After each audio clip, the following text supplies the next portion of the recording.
Best location sa San Pablo City, Barong Lake. Sa mga tourist attraction dito sa San Pablo City.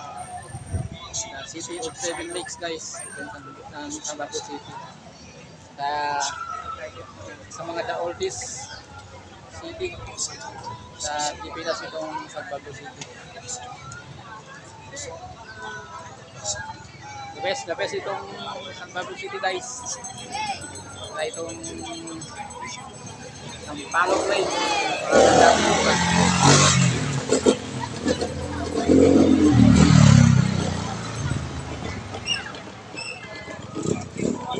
The best place sa Palok Lake.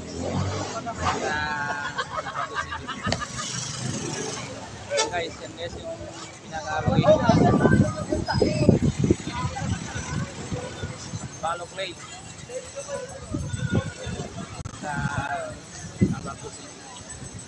Sa mga napakagandang location guys sa San Pablo City.